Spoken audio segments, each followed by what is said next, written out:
Chapter 2. Now, Peter, now. Children often find even the strangest events rather commonplace. For example, they might casually mention that when they were playing in the woods last Wednesday, they met a ghost and played tag with him on roller skates. It was just in this way that Wendy revealed something quite upsetting to her mother one morning. Mrs. Darling was tidying up the nursery where all the Darling children slept and discovered some leaves on the floor. She asked Wendy about them, but Wendy merely replied, "Oh, Peter must have left those leaves." "What do you mean?" Mrs. Darling asked, nervously. "He really is quite messy," said Wendy, who was a very tidy child.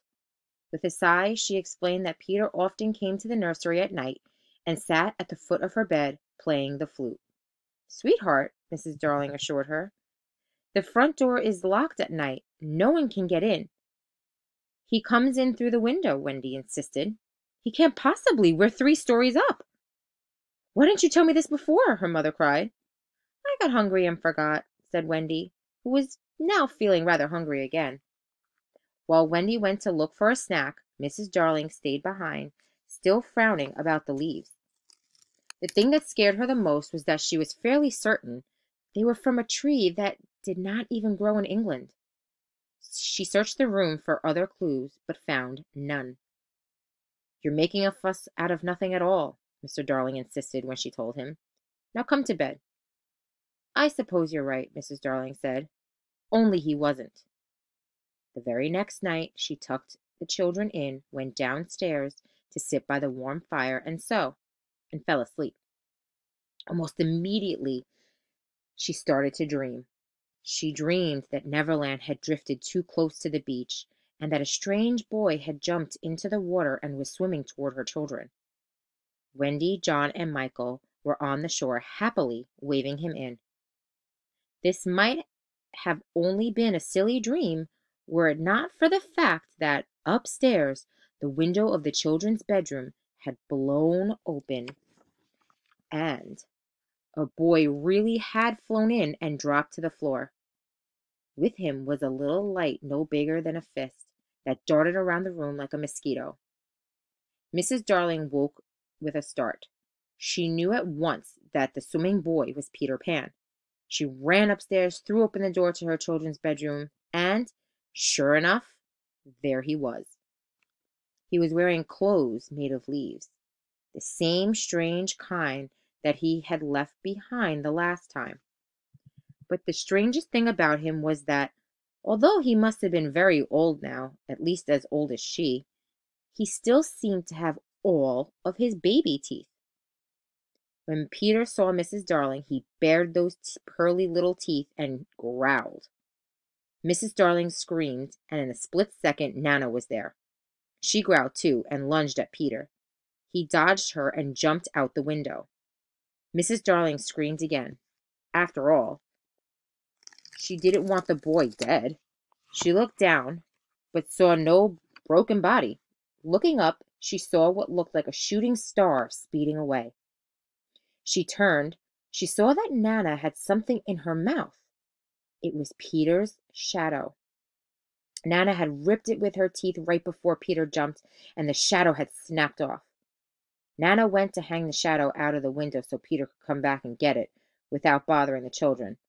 But Mrs. Darling thought that it would look like laundry drying. Mr. Darling would be upset if the neighbors saw that.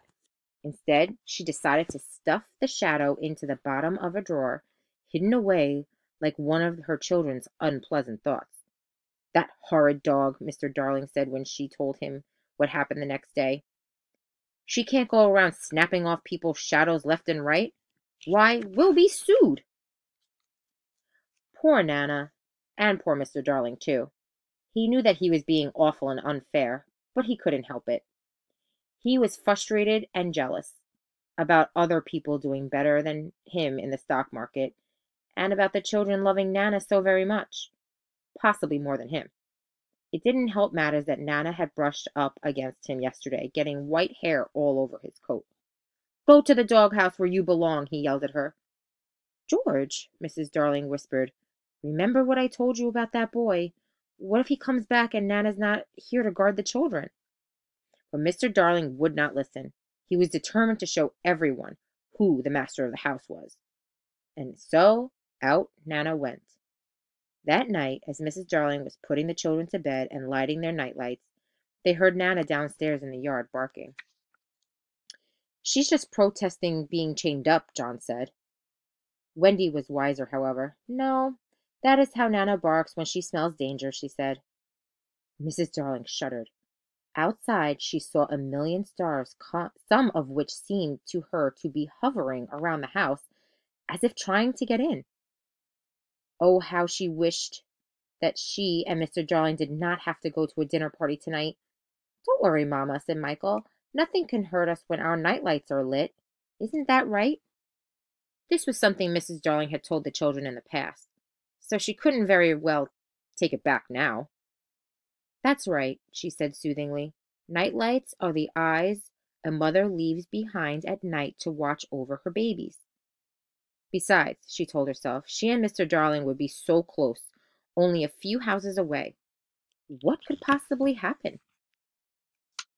A few minutes later, Mr. and Mrs. Darling were outside, strolling arm in arm to their dinner party. But as they were being observed from above, it was the stars spying. The old stars were glassy-eyed and bored, and the little ones were curious and full of wonder and winks. They didn't particularly care for Peter, who liked to sneak up behind them and try to blow them out. But they're generally fond of fun, and Peter was all about fun, so they decided to help him tonight. The instant Mr. and Mrs. Darling were safely inside the neighbor's house, a commotion broke out in the heavens. A chorus of the smallest stars in the Milky Way cried out, "Now, Peter, now!"